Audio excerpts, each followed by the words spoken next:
again. We have an exciting, different video today. Probably not many people have had this recipe before. We have a rather large leg of lamb. Oh.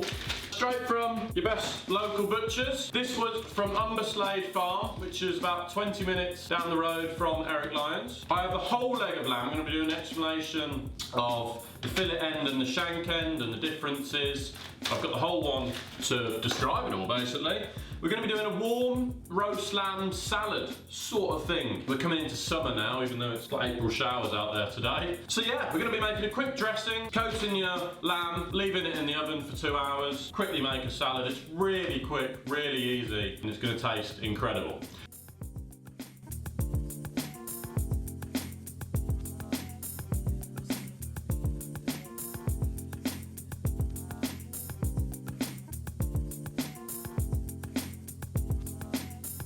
Before we get into it, please like, subscribe, and comment on new recipes or ideas or your favourite dish, because I want to give them a go. We all have nothing to do still. We're still in lockdown. We're getting a bit bored now. So let's get cooking. And yeah, let's get into it. Right, so, really, really simple. Go and buy leg of lamb. Yeah, this is stunning. Absolute beauty. It's £44, I think it was, for a whole leg of lamb. I think that would feed 6 to 8 people. Let's just check the weight on there. 3 kg, humongous leg of lamb. You have the shank end, or cleftico we call it, and the fillet end. Your bone finishes around here. So if you're having it just for 2 people and you want a little salad, just go for the fillet end without the bone. Go to your local butchers and just ask for the fillet end and just cook that for about an hour or so. Again, I'll explain the times and the oven temperature in the recipe below. Again, I'm going to be cooking the whole thing. Doesn't really matter which end you go for. I like the meat on the bone. I think there's a myth. It's not really a myth, it is the truth. The bone holds a lot of flavour. Anything on the bone has more flavour. Let's go. I'm going to be laying our leg of lamb on a roasting tray. We'll put a few score marks just around your lamb, just so we can get the seasoning inside. Again, ideally, I would have fresh rosemary. Rosemary. Unfortunately, my local supermarket didn't have any. So I have some dried rosemary. We're just gonna be putting it in the dressing, lathering it on, whacking it in the oven, quickly making a salad, putting that in the fridge, and we have an incredibly tasty, simple, summery spring sort of dish. So yeah, just quickly, I'm gonna put a few score marks. Don't go deep. We only want a little few just to get inside. I'm gonna go with, again, to coat the whole leg, I wanna go underneath. We'll go with 4, oh, hands slipping off, 4 tablespoons of oil. 5, you need a bit more. We're going to be coating some Vestagen cracked black pepper, which will be on our website very soon. The best salt and pepper you can buy. And again, if you think there is no difference, wait until you try this stuff. It truly is incredible. I've just got some normal table salt because I don't want to be using coarse Vestagen table salt for the dressing. I'll be finishing it off on the salad. 2 big pinches of that. And then again, if you've got sprigs of rosemary, fresh rosemary, I'd recommend it. Unfortunately, I only have dried. I'm going to be putting quite a bit in there. Mix that together, and then if you have a brush and you don't want to get your hands dirty, go ahead, but I quite like to get hands on. Drizzle him on and lather him in. I'm going to be putting mint in the salad, so I'm not going to be putting mint on before. We're just going to be lathering with salt, pepper, and your rosemary. And I got a bit more, let's get it all on. And again, preheat your oven, 200 degrees. We're going to whack that in for 10 minutes on the preheated 200 degrees. Then we're going to drop it to 160 for about an hour and a half. So we have a super simple salad. Got a few different leaves going on, so I've just gone to your local supermarket, or if you've got a greengrocer's, even better. We just sell veg, we don't sell too much salad. So I've gone and got some rocket and baby leaf, and I'm also going to mix it up with a bit of watercress, spinach, and a bit more rocket. Just going to open them up. Again, I'm just going to filter them at the bottom of a nice tray. Again, we're going to be cutting the lamb on top of this beautiful salad.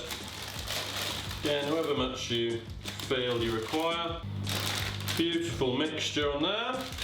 And then I'm going to put a bit of feta around mine to add a bit of something extra. And I've also got some fresh mint which I bought about a month back, and I've just kept watering it and seems to have grown quite a lot, which is exciting. So again, I'm just gonna pluck some mint off. Quite a lot of mint. I like mint. Mostly it marries with the lamb. Perfect combination. And then you've got your basil plant, which I also bought probably about 2 months ago. I've kept watering it, giving it a bit of sun on my windowsill, and this has grown beautifully. So pluck your leaves off there. It's gonna need a bit of a haircut like me. Just gonna chop them really roughly, because I quite like the coarse when you get like a bit of a chunk of one of the herbs. Really rough sort of chop. Sprinkle that evenly over the top of the salad. Cut our feta in.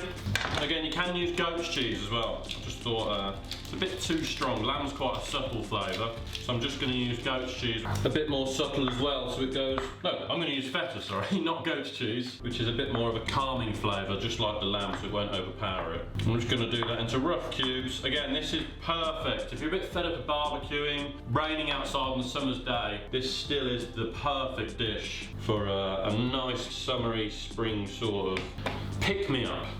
Really healthy as well. You've got protein and you've got your leaves. It's actually the perfect dish. This really is. Voila! So I'll see you in a few hours and we'll complete the dish. Okay, so our lamb has had 10 minutes at 200 degrees to kind of sear it or preheat it. And we dropped it down to 160 for an hour and a half. Look at him.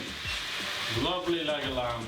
Again, I've cooked it on a pan that's sat up, so we've got a wire tray, so all the fat gets drained off. It is quite fatty, and we need the fat to keep it nice and moist and keep flavour, so make sure it's on a wire mesh tray. Just quickly close the oven, because I've probed this lamb, and we're just coming up to the 60, 61, 62, 63, exactly where I want to be for the perfect medium rare leg of lamb. All the temperatures and the times, use that. We need to let this lamb rest for about 5 to 10 minutes to let all the juices soak back up into the meat, and then we're going to be slicing it on top of our beautiful salad that I've let sit in the fridge for a while, and I'm just going to drizzle it with a smidge of oil. Not much at all, because I'm not a big fan of oil like everyone else seems to be, and that's going to be the beautiful summer vibrant dish we all need in our lives. Okay, you've got a nice bone to pick it up by. Stick the fork in the top, sit them on your chopping board. Again, it's nicely strung by a butcher, so I'm going to get rid of all the string first. That's 2 of them gone. 3, 4. Again, we use the string to keep all the meat intact so it cooks evenly. So that, again, the top end, the bone finishes about here, so I know that I can carve, carve, carve, carve. Then we get to the bone, and I'm going to be just carving round the bone. I'm going to go straight up the centre, so you get this nice chunk of meat here, nice meat here. So let's see how it's cooked. Absolutely beautiful, succulent meat, and I'm just going to start putting it on top of my salad. Right, so to finish off the video, please like, comment and subscribe. It means a lot to the channel. It means other people can watch and cook our beautiful food. So thank you, and we'll see you soon.